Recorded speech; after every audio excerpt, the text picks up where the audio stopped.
For over 60 years, the Ghana-Canadian diplomatic relation keeps growing, fostering stronger ties in trade and commerce, education, joint action for climate change, and cooperation. Under the principle of mutual understanding, Ghana and Canada have strengthened their bilateral relations, promoting cultural communication and expanding economic collaboration for posterity. This all-weather strategic cooperative partnership has enhanced skill sharing, initiation of development assistive policies towards the attainment of the Sustainable Development Goals, and humanitarian assistance. It is evident to note that Ghana's friendship with Canada does not only thrive with mutual support and cooperation, but also it's a people-to-people bond. So what factors have enhanced and deepened the bilateral relations between Ghana and Canada, and how is the Canada-Ghana Chamber of Commerce in collaboration with the Ministry of Trade and Industry helping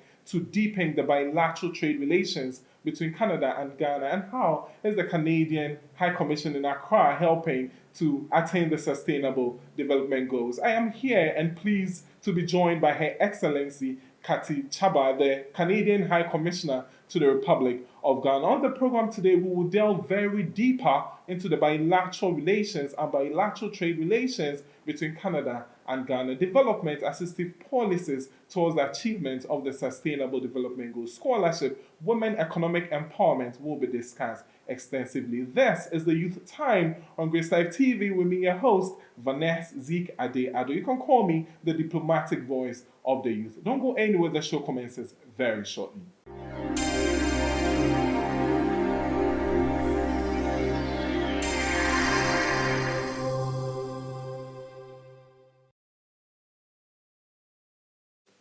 So welcome to the Youth Time on Grace Life TV with me, 𝐕𝐻𝐸𝐾𝐍𝐀. As I said earlier, I'm here with Her Excellency Kati Csaba, the Canadian High Commissioner to the Republic of Ghana. Your Excellency, Akwaba. Thank you so much. It's a pleasure to meet with you today. Thank you. Bienvenue. Merci, merci, c'est gentil. Right. What should I say? I just said c'est gentil, that means it's very kind of you. Okay, yes. Sure. I need to upgrade my French game. Welcome all right. to Ghana. Right. Thank so you. We are pleased to have you on the program today. So before we delve deeper into the conversation, can you kindly tell us a little bit about yourself and the diplomatic roles you play in Ghana as the Canadian High Commissioner to Ghana? Sure, I would be happy to talk about myself. Who isn't happy to talk about themselves a little bit? So I was born and raised in Canada, but of parents who are both immigrants to Canada. So I consider that makes me a very typical Canadian, because Canada is, of course, the land of immigration. I've had a wonderful and interesting career since I first joined our Ministry of Foreign Affairs in 1993. I've served on seven different assignments overseas. This is my seventh now in different parts of the world. It's the second time that I get to be on the African continent. First time was in Ethiopia, and I'm just delighted to be here. This has been a great posting for me so far. And you asked about my role as the High Commissioner. I see it as having several different strands, if I can call it that, or different elements. So the aspect that is probably most familiar to the average Ghanaian is the fact that my job here is to continue to build and grow the bilateral relations between Canada and Ghana. And that's very clear, and I spend a lot of time meeting with government officials, with members of civil society, with business community to try and to strengthen those relations continuously. And of course, I'll talk a little bit more about that. But there are other aspects of the job that are maybe less visible to the public. One of those is to provide support to Canadians in need. So whenever a Canadian is traveling, or we have many dual citizens, Canadians who are also Ghanaians who spend some time here, and if they end up needing some kind of support, they need to get their passport renewed, or they need to register the birth of their child and make sure their child can get their Canadian citizenship. Those are the kinds of services that we also offer as a High Commission. And then the third part of my role is to actually manage the operations of our High Commission, and that's a typical managerial job like any other manager, making sure that we're delivering value for money, making sure that we're delivering on our priorities, and making sure that that we're doing so in a way that meets our values and ethics commitments and is fair and transparent and so on. That is great, thank you. So as you possess decades of experience in diplomacy, having worked at the External Affairs and International Trade Canada in 1993, and this is your 7th assignment, you've also worked in programming and analytical roles in Central and Eastern Europe. Now coming to Ghana, how has the experience been? Any highlights you'd like to share with the youth of Ghana? Sure. It's been a fantastic experience. As I mentioned, it's my second time working on the African continent, but my first time in West Africa, and I've really enjoyed getting to know the country. I arrived here in 2020, so as the COVID pandemic was already well underway, and that unfortunately in the early days of my posting, it meant that it was a little bit harder to get out and meet people and to attend events because there weren't many events going on, as you can understand. But no matter what, I feel like I've had fantastic opportunities while I'm here. I've been able to travel a little bit around the country. I haven't visited everywhere that I would have liked, again, because of COVID restrictions, but I have been to Kumasi several times. I've been to Cape Coast and Elmina. I've been up north. In June of this year, I had a chance to visit Tamale and also Bolgatanga, and drive between the two. So I feel like I've had a chance to see a bit of the country. I've had a chance to really come to appreciate the diversity that exists in Ghana, and I'm thinking about ethnic diversity and linguistic diversity, and I can't say that I've learned any of the Ghanaian languages, so sadly. Not yet. I mean, I know what 𝐂𝐻𝐕𝐈 means, and I can say medase and a few things like that, but that's about the limit. But just knowing that you have this rich diversity has been fascinating for me, including getting to know some of the foods that are really popular in Ghana. And I know my colleagues in Nigeria won't agree, but I have to say that, jollof rice in Ghana has to be the best, right? I mean, absolutely. But there are other things too. Like I've been really fascinated to learn more about the traditional roles of kings and chiefs in Ghana. I've had the chance to meet a few of them, including the Asantehene. And just coming to understand how you have, on the one hand, you have the role of modern government that it plays in society, but at the same time having these traditional leaders, including queen mothers as well, of course, and the fact that they also have a very strong influence on their communities, and just understanding how all of that fits together. That's been fascinating for me too. But probably the biggest thing that I've really enjoyed is just getting to know people. And we have wonderful colleagues at our High Commission. I've had a chance to meet so many wonderful Ghanaians. It's such a warm and inviting and friendly culture, and so it's been really great for me to have the chance to get to know lots and lots of Ghanaians, including Ghanaian youth. Thank you so much. That has been a great highlight. So coming to our cooperation for over 60 years, that has been a very long period. We have maintained such close and tight diplomatic relations. As I mentioned earlier, it also thrives through a people-to-people bond. That means we have so many things that unite us as one. How has the journey been, and how does the future look for both countries in terms of our cooperation? Well, yes, as you mentioned, it's been more than 60 years of official diplomatic relations, and I'll come back to that in a minute. But it's interesting to look back even beyond that to see how those early people-to-people ties were first formed. We recently celebrated our National Day, Canada Day, and we're fortunate to have as our honorable guest the Minister of Lands and Natural Resources, who in his remarks on our National Day referred back to the earliest history of interaction between Canada and Ghana. And he was mentioning, for example, the role of some of the early missionaries from the province of Quebec in Canada, French-speaking missionaries, who came to what is now Ghana and who were working in the northern part of the country to establish some of the very first Catholic missions. And so it all kind of started from there and just continued to grow. We've had a Canadian who served as a commander of the Gold Coast Police in the 1920s, for example, and there have been other Canadians who have played prominent roles in Ghanaian society even before Ghana's independence. But then, of course, since independence, those bonds have just been strengthened. And first in that regard, I would point to the fact that Ghana was the first country in Sub-Saharan Africa to engage with Canada in a program of development assistance. And so we've been working since the very first days of Ghana's independence to support all manner of things that are important for Ghana's independence, for the strengthening of the systems and of democracy here. We've been fortunate to work in many different sectors, including around supporting micro, small, and medium enterprises, and supporting women entrepreneurs, and supporting water and sanitation, for example, agriculture, and and many more areas.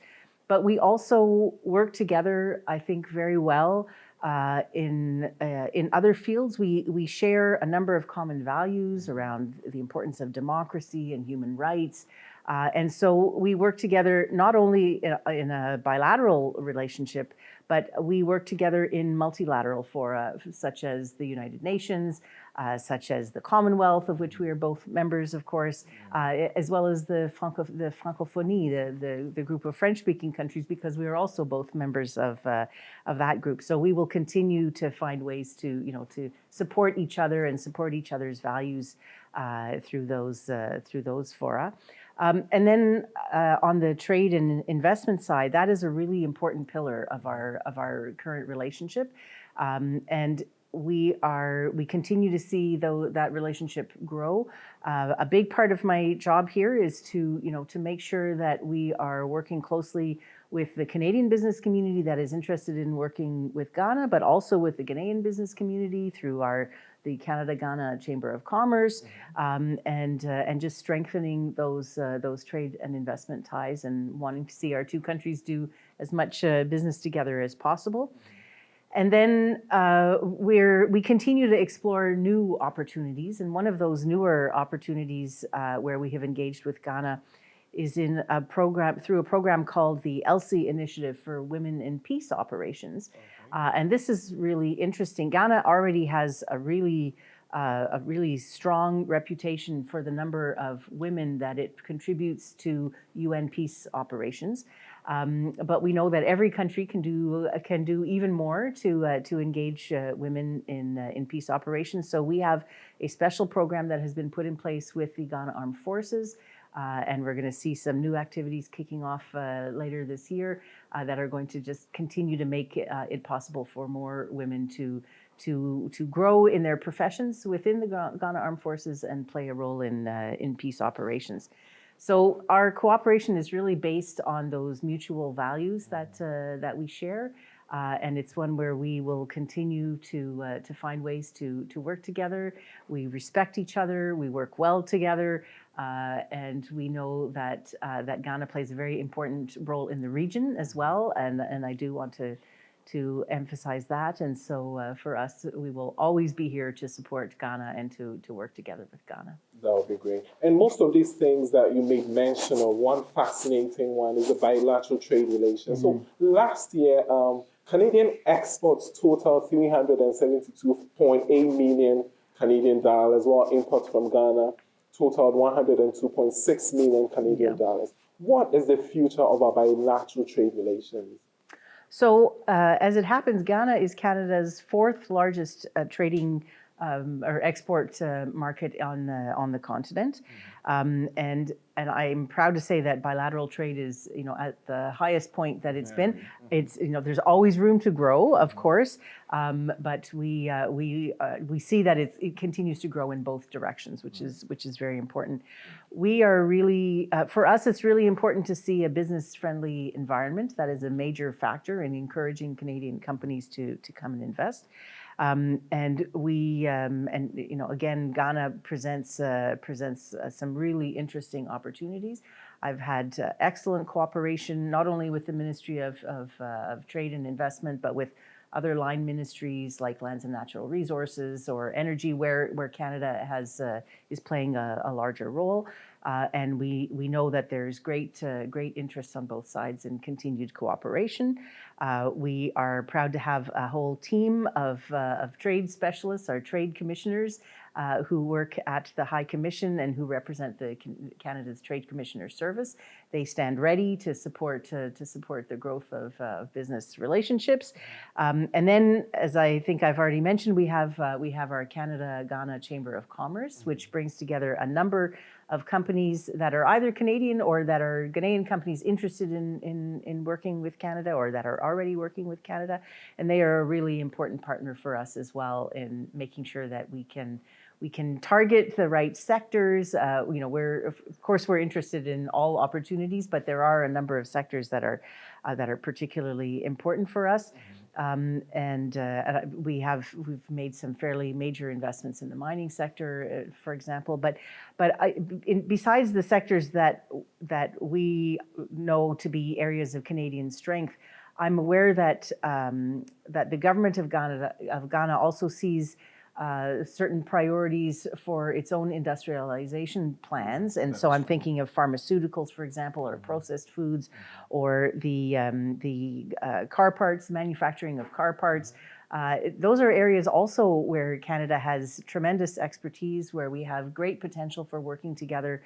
Canada and the US, as you may know, have one of the most integrated automotive industries in the world, and so that whole processing, how you get the parts on time for the needs of the companies, it's something that we really have a lot to offer. So we'll continue to look at what our own priorities are, and how we can build on those in our trade and investment relationship, but we're also keeping a close eye on what are the Ghanaian government's priorities and how we can continue to work on those. Wow, that would be great. So during the World Day of Micro, Small and Medium Enterprises, you congratulated the ministry for launching 37 business resource centers in Ghana. How are you assisting to maintain those businesses? Before my follow-up question comes. Okay. Right. Sure. Right.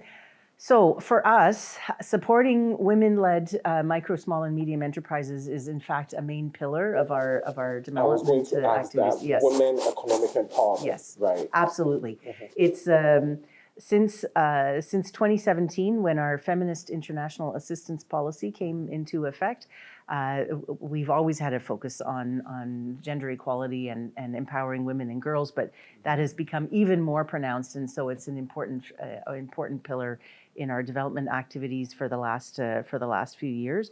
So I can point to a few initiatives just as some examples of the way that we are providing support to women-led SMEs. So one of them is through our program called Financial Inclusion for Enterprise Development, or FINDEV. This is a project that's already in its 6th year, and it focuses on building the capacity of micro, small, and medium enterprises through its partner Sinapi ABBA Savings and Loans. And so they offer a range of programs to these small businesses, including entrepreneurial training and mentorship programs for women entrepreneurs. They have a program that is getting some of these women entrepreneurs ready for export, for example. And I see that as being particularly important now that the African Continental Free Trade Area is in place, because we are really on the cusp of expanding intra-African trade in a dramatic way. And so the more that we can get these small enterprises ready to export, I think the more the more we can do in that regard. And so that's a really important initiative that we're very proud of, and that's doing a lot. But there are other things we're doing as well. Just in June of this year, I had a chance to visit Tamale. And on that trip, I was visiting one of our projects there called We North, which is all about supporting women entrepreneurs who want to engage in non-traditional fields of technical skills. So for example, we have young women who really want to become plumbers or electricians or bricklayers or carpenters, and it's been hard for them in the past because they're seen as male professions, to actually get the kind of training that they need. So we have put in place a program that is providing training specifically to young women to learn these kinds of technical skills, but also at the same time giving them entrepreneurial training so that when they graduate from their course and they want to go off and become an independent electrician, for example, they will not only have the technical knowledge, but they'll also have the business skills to be able to play that role. So that's really exciting for us, and I was so pleased to meet with many of the young women who are engaged in that program. And we also have another program called WISE, for example, that is supporting the development of support services that are specific to women entrepreneurs, and they're called 𝐅𝐻𝐕𝐈s, which is an interesting name. So those have been created in 5 rural and peri-urban districts in Brong Ahafo and northern regions. And so the young women in those communities are able now to take advantage of all kinds of specialized services that will help them as women entrepreneurs. So that's just a small example of some of the work that we're doing, but I think it really showcases the kind of support that we are providing particularly to women entrepreneurs. Thank you so much.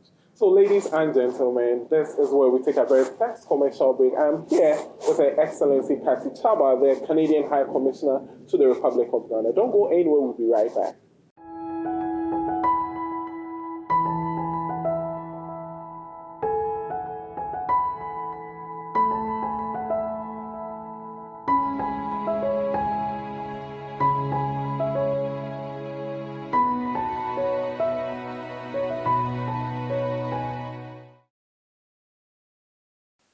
Welcome back to the Youth Time. I've been here with Her Excellency Kati Csaba, the Canadian High Commissioner to the Republic of Ghana. If you just joined the show, you haven't really missed much. She's going to really share much more information into the factors deepening the bilateral relations between Ghana and Canada. Before I go to her, Her Excellency served recently as a member of the transition team responsible for the amalgamation of the then Foreign Affairs and International Trade Canada, after which she also served as part of the amalgamation implementation at Foreign Affairs. She also served in Hungary, where she assisted in Canada's assistance program and all. Yes, she's really endowed in diplomacy, Your Excellency.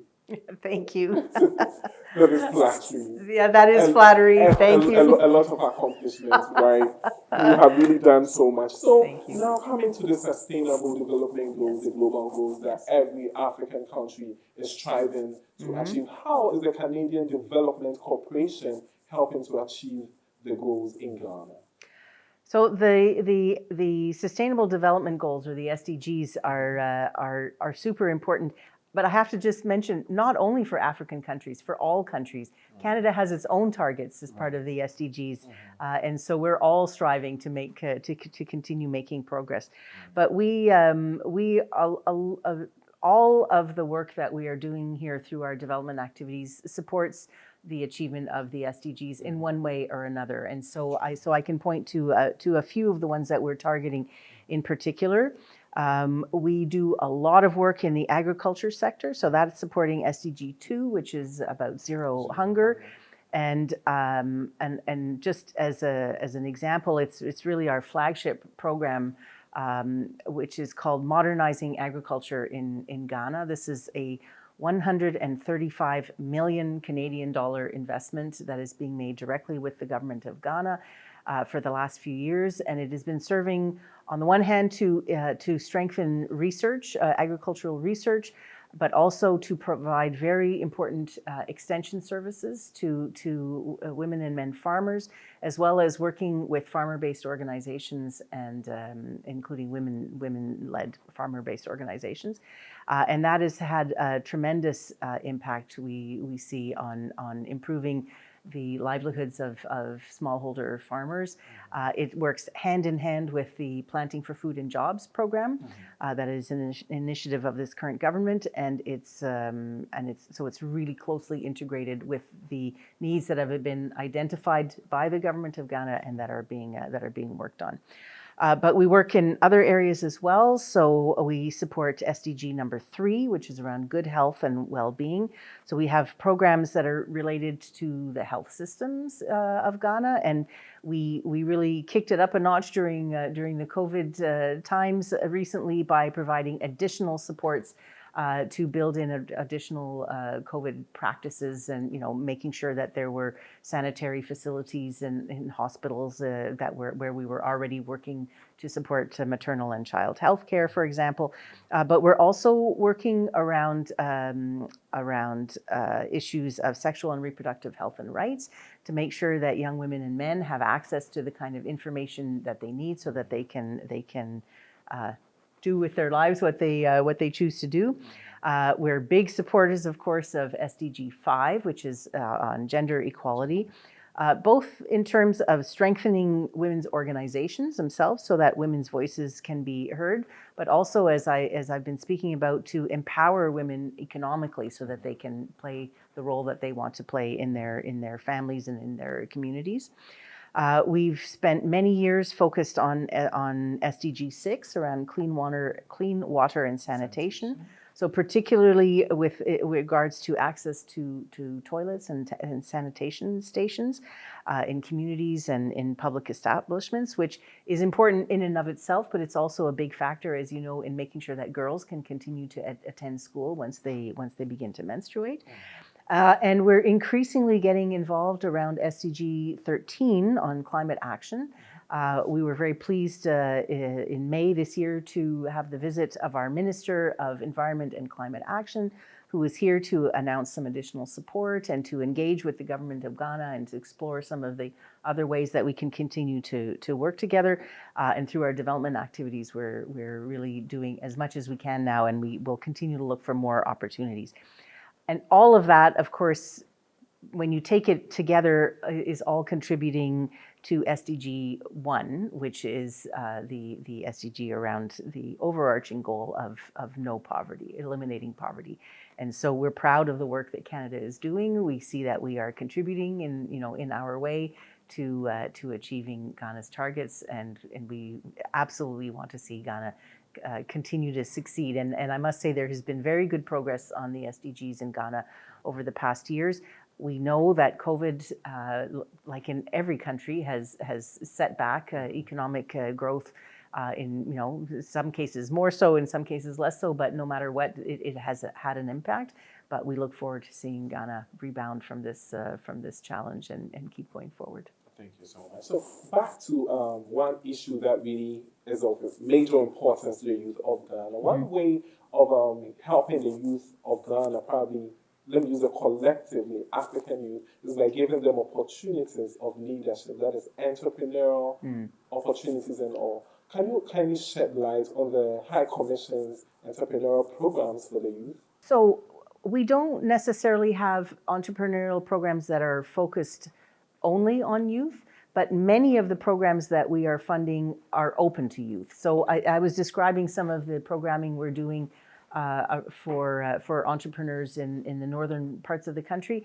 Those are the We North and WISE and FindDev, all of those things. They are open to youth in general, not only young women, but also young men. And so that will continue to be something that we are engaged in. We're also looking at other different ways that we can support youth, and one of the aspects that we've been focused on is we are helping develop the capacity of students in agricultural colleges to learn the skills that they will need to start up and manage their own agribusinesses, for example. So it's another kind of support to youth entrepreneurs. But as I say, we're all of our entrepreneurship programming is open to young people, and in line with our increased focus on climate change, we've recently started a program with the Ghana Climate Innovation Center, which is supporting young people who are engaged in entrepreneurship, but specifically in the green economy. That's great. So now coming to education, higher education, we have seen so many collaborations between Ghanaian and Canadian institutions and all. Where does the future hold for this cooperation? Are we going to see more areas in 𝐊𝐻𝐃𝐻? Are there existing partnerships in those fields? And how do we assess most of the Canadian scholarships? Okay. So SDG 4 and the education goal is another area where we are keen to support Ghana. We have been doing quite a bit of work through the TVET system in the country, and providing opportunities for young people to learn various kinds of skills. We also, I have to say proudly, that Canada is known to be a country that has excellent educational facilities, and we're pleased that we rank very highly, and in different rankings of universities on an international scale. So we offer lots of opportunities for education in Canada at, I have to say, reasonable prices for international students.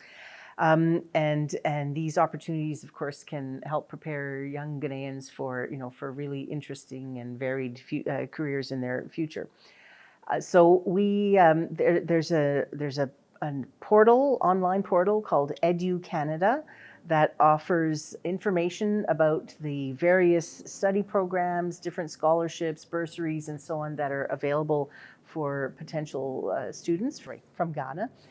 It's of course important that students really understand what it is that they're interested in, and then they can do some research online to see which might be the best universities or colleges that would be in line with their needs. But every year we see hundreds of Ghanaians who go to Canada to study, and I have to say it's been one of the things that has impressed me the most since arriving here. I meet so many Ghanaians, including senior officials, ministers in government, the vice president, and they all tell me about their amazing educational experience in Canada. And I learned just how many people, in fact, have received some portion of their education in Canada. So that's really inspiring for me. And of course, we want to continue to see that happen.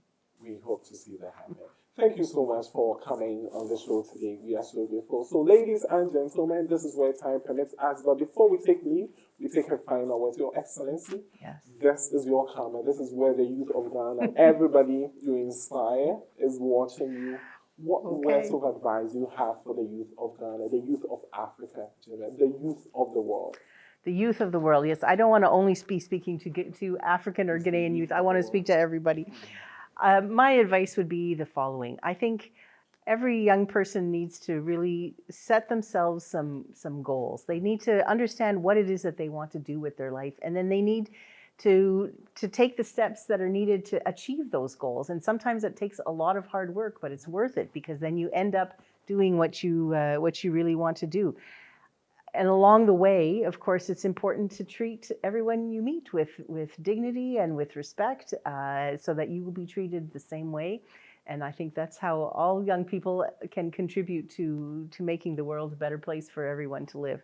I do also have a special message to young women, if I may, because I know that so many women in every country of the world have heard over the course of their lives messages like, you can't do that, you're a woman, you're a girl, you couldn't possibly be good enough to study this or to work in this sphere.